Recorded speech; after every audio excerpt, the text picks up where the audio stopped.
May mga senyales bago ma-stroke at kapag nangyari ito, hindi dapat mamaya na. Akala kasi ng marami kapag stroke, bigla na lang nangyayari. Walang warning, walang chance maagapan, kaya kapag naramdaman, sasabihin lang, nahilo lang ako, nangawit lang, napagod lang, patulugin muna natin. Pero sa stroke, delikado ang ganitong mindset kasi bawat minuto mahalaga. Ang nakakatakot dito, utak ang tinatamaan ng stroke. Kapag utak ang naapektuhan, pwedeng maaapektuhan ang pagsasalita, paglakad, paggalaw ng kamay at paa, memorya, mukha at minsan pati buhay ng tao. Yung iba, dating normal kumilos, pero after stroke, hirap nang magsalita. Yung iba, hindi na makalakad ng maayos. Yung iba, kailangan ng alagaan araw-araw. Kaya kapag may warning signs, huwag hintaying lumala. Mapapansin mo to minsan sa bahay.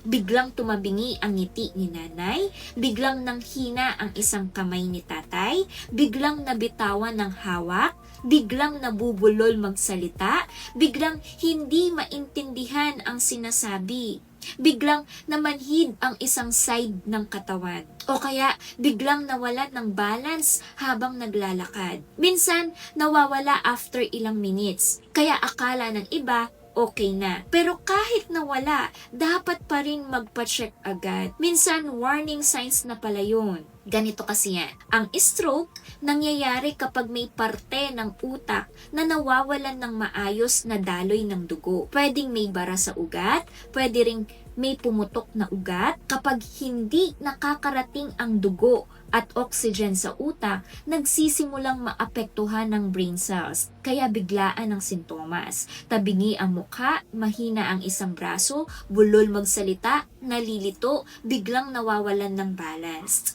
Kaya sa stroke, hindi mamaya na. Emergency ito. Tandaan ng FAST. F, face. Tignan kung tumabingi ang mukha. A, arms, ipaangat ang dalawang kamay. May isang bumabagsak ba? S, speech, bulol ba? Malabo ba magsalita? Hindi ba maintindihan? T, time, tumawag agad ng emergency help or dalhin sa ER. Huwag patulugin muna. Huwag painumin ng kung ano-ano. Huwag i-massage. Huwag hintayin baka mawala. Isulat kung anong oras nagsimula ang symptoms dahil importante ito sa treatment. Pero hindi lahat ng hilo, pagmamanhid or sakit ng ulo ay stroke agad. Pwedeng migraine, pwedeng vertigo, pwedeng low sugar, pwedeng anxiety, pwedeng muscle problem. Pero kung biglaan ng sintomas, lalo na kung ang isang side ng katawan ang nanghina, tumabingi ang mukha, nabubulol, nalito, or biglang nawalan ng balance, huwag nang hulaan. Mas okay nang mag-check agad kaysa magsisi kapag huli na. I-save mo to para maalala mo ang fast signs at isend mo sa family group ninyo, baka makatulong ito makasagip ng buhay.